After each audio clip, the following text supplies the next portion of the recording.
بسم اللہ الرحمن الرحیم۔ السلام علیکم معزز ناظرین، انفمار۔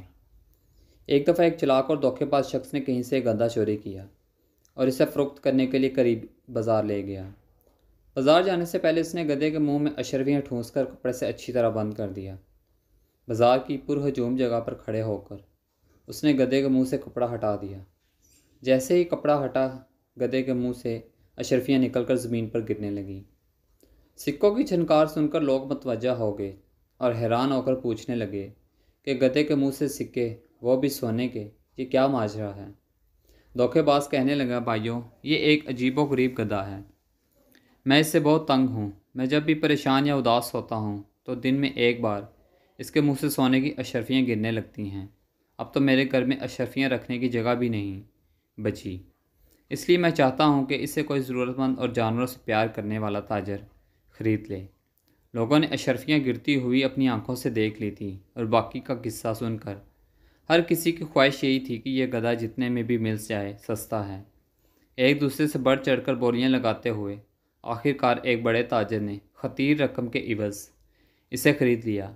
فروخت کرنے والے نے رقم اور زمین پر گرے ہوئے سکے سمیٹے اور گھر چلا گیا۔ جس تاجر نے گدھا خریدا تھا وہ فخر سے گردن اکڑائے ہوئے چل رہا تھا اور اہل قریہ اس کے پیچھے پیچھے چلتے ہوئے اس کے گھر تک پہنچ گئے۔ سارے لوگ مل کر اداس و پریشان شکلیں بنا کر گدھے کے ارد گرد بیٹھ گئے۔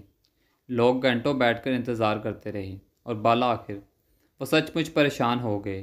اس دوران گدھا جو کب سے بھوکا تھا، اس نے خوب چارہ کھایا مگر ایک سکہ تک نہ گرا۔ آخر وہاں سے کسی دانا کا گزر ہوا، اس نے بتایا کہ تمہارے ساتھ دھوکہ ہو چکا ہے۔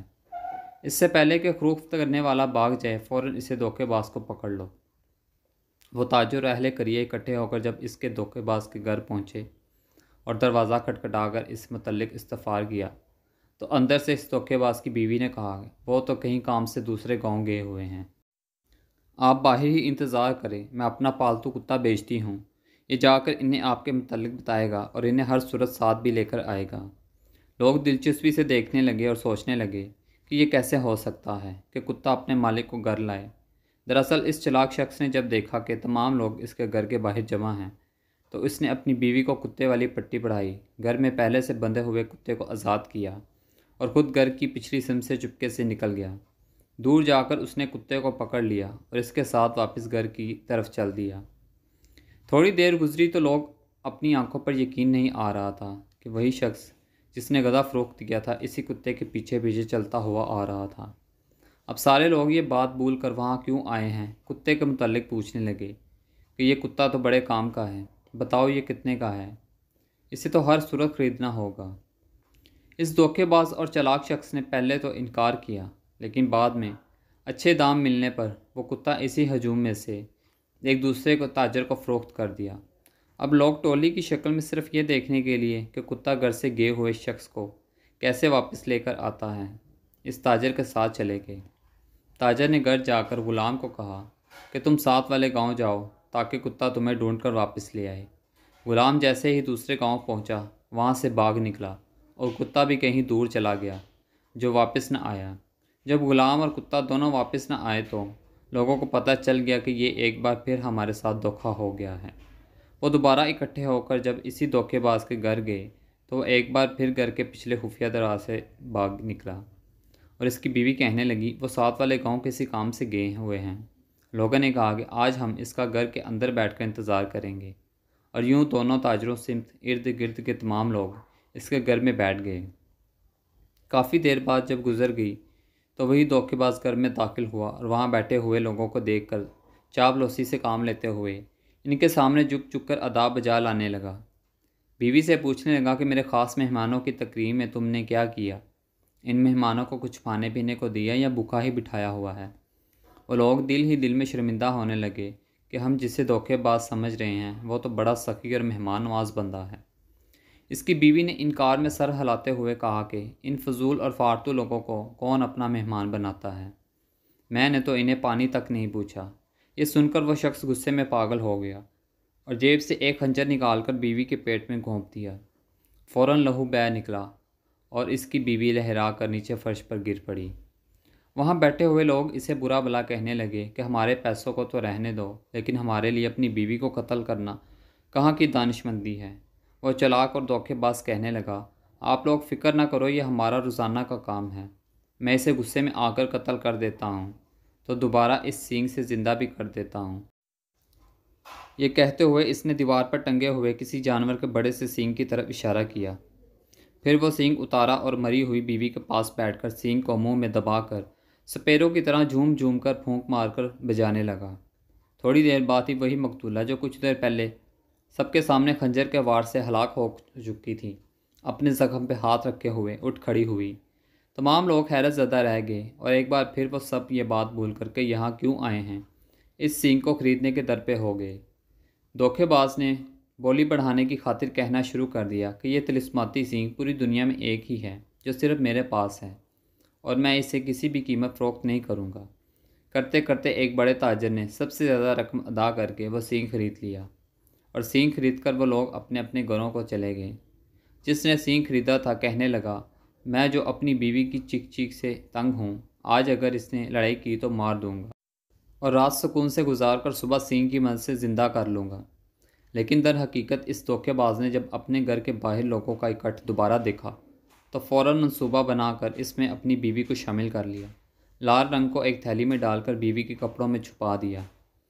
پھر ایک خنجر لیا جس کے رستے میں خفیہ خانہ اور ایک بٹن تھا جس کو دبانے سے خنجر کا پھل اپنے دستے میں غائب ہو جاتا تھا، اور ایک پرانا بیکار سینگ لے کر دیوار پر ٹانگ دیا، اور خود گھر کے خفیہ رستے سے نکل کر تھوڑی دیر روح پوش رہ کر واپس آ گیا، اور بیوی کو زندہ کرنے کا ڈرامہ رچا کر بیکار سینگ فروخت کر دیا۔ جس نے سینگ خریدا تو جیسے ہی گھر پہنچا تو اس کی بیوی نے حسب معمول لڑائی شروع کر دی۔ اس نے بے فکر ہو کر خنجر نکالا اور بیوی کے پیٹ میں گھونپ دیا۔ خون نکلا، وہ تڑپتی اور ٹھنڈی ہو گئی۔ اس نے اٹھا کر کمرے میں لٹا دیا اور پوری رات ایسے ہی رہنے دیا۔ صبح اٹھ کر اس نے بتھیرا سینگ کو مختلف طریقوں سے بجایا، مگر وہ تو مردہ ہو چکی تھی۔ دھیرے دھیرے اسے اپنی بے وقوفی کا احساس ہونے لگا۔ وہ پچھتاوے کے احساس کے ساتھ گھر سے نکلا تو باہر تمام لوگ اس کے منتظر تھے کہ پتہ کریں رات کیا بیتی اور سینگ نے کیا کمال دکھایا۔ وہ شخص دکھ اور شرمندگی کو چھپانا چاہ رہا تھا، مگر کچھ لوگوں نے جب اصرار کیا تو اصل بات اگلوا ہی لی۔ اب کی بار انہوں نے پکا ارادہ کر لیا کہ اس نوسر باز کی کسی بات میں نہیں آنا، اور اس کو دیکھتے ہی قابو کر کے ایک بوری میں بند کر کے سمندر بدھ کر دینا ہے۔ سب نے اس پر اتفاق کیا۔ ایک بار پھر وہ لوگ اکٹھے ہو کر اس دھوکے باز کے گھر پہنچے اور اندر جا کر اسے قابو کر لیا۔ بڑی سی بوری میں ڈال کر سمندر کی طرف چل دیے۔ سمندر وہاں سے کافی دور تھا۔ بوری میں بند دھوکے باز شخص کو باری باری اٹھاتے ہوئے وہ سب لوگ تھک گئے تھے۔ سمندر سے نصف فاصل پر پہنچ کر انہوں نے کہا کہ تھوڑی دیر سستا لیتے ہیں، اس کے بعد آرام سے اسے پانی میں پھینک دیں گے۔ وہ لوگ تھکے ہوئے تھے، اس لیے جیسے ہی آرام کرنے کے لیے رکے تو انہیں نیند نے آ لیا اور وہ بے فکر ہو کر سو گئے۔ بوری میں بند شخص نے بھوک اور پیاس سے بے حال ہو کر چیخنا چلانا شروع کر دیا، مگر وہ تمام لوگ تو خواب خرگوش کے مزے لے رہے تھے۔ اسی اثنا میں وہاں سے ایک چراغے کا گزر ہوا۔ اس نے دیکھا کہ لوگوں کا حجم غفیر آڑا ترچھا ہو کر سو رہا ہے اور ایک طرف پڑی بوری سے چیخنے چلانے کی آوازیں آ رہی ہیں۔ اس نے بھیڑ بکریوں کو ایک طرف کھڑا کیا اور آگے بڑھ کر جب بوری کھولی تو اس نے دیکھا کہ اس کے اندر تو کوئی شخص بند ہے۔ چرواہے نے پوچھا کہ ایک شخص تو کون ہے؟ یہ ارد گرد سوئے ہوئے لوگ کون ہیں اور تجھے بوری میں کیوں بند کیا ہوا ہے؟ یہ ماجرا کیا ہے؟ دھوکے باز نے کہا، سنو، یہ تمام لوگ میرے خاندان کے ہیں۔ یہ میری شادی سمندر پار ایک شہزادی سے زبردستی کرانا چاہتے ہیں، مگر مجھے مال و دولت کی ذرا بھی ہوس نہیں ہے۔ میں تو اپنی چچا زاد لڑکی سے محبت کرتا ہوں۔ چرواہا اس کی باتیں سن کر بڑا متاثر ہوا اور کہنے لگا، بتاؤ، میں تمہارے کسی کام آ سکتا ہوں؟ دھوکے باز کہنے لگا، ہاں ہاں، کیوں نہیں، تم میری جگہ اس بوری میں آ جاؤ اور جب شہزادی کے سامنے بند بوری کھلے گی تو پھر اس کا تم سے شادی کرنے کے سوا کوئی چارہ نہیں ہوگا۔ چرواہا یہ سن کر خوش ہو گیا اور ہنسی خوشی اس دھوکے باز کی جگہ بوری میں بند ہو کر بیٹھ گیا۔ دھوکے باز نے وہاں سے چرواہے کی بھیڑ بکریوں کو ساتھ لیا اور واپس اپنے گھر آ گیا۔ وہ لوگ جب نیند سے بیدار ہوئے تو انہوں نے بوری کو اٹھایا اور چلتے چلتے آخرکار سمندر میں پھینک دیا اور مطمئن ہو کر اپنے اپنے گھروں کو لوٹ آئے۔ اگلے دن انہوں نے دیکھا کہ دھوکے باز شخص کے گھر کے باہر 300-400 کی تعداد میں بھیڑ بکریاں بندھی ہوئی ہیں۔ وہ بڑے حیران ہو کر جب وہاں گئے تو دیکھا کہ جس کو سمندر میں پھینک کر آئے تھے وہ تو گھر میں بیٹھا اپنی بیوی سے گپے لڑا رہا ہے۔ انہوں نے تعجب سے پوچھا کہ ہم نے تمہیں کل سمندر میں پھینکا تھا اور آج تم صحیح سلامت اپنے گھر میں ہو اور باہر بھیڑ بکریوں کے ریوڑ بھی ہے۔ وہ دھوکے باز شخص کہنے لگا، جب تم لوگوں نے مجھے سمندر میں پھینکا تو وہاں سے ایک جل پری نمودار ہوئی اور وہ مجھے اپنے ساتھ زیر سمندر بنے گھر میں لے گئی۔ وہاں ہیرے جواہرات اور موتیوں سے بنے ہوئے بے شمار محل اور ہزاروں کی تعداد میں مال مویشی تھے۔ جل پری نے مجھے مہمانوں کی طرح رکھا اور میری خوب خاطر مدارت کی۔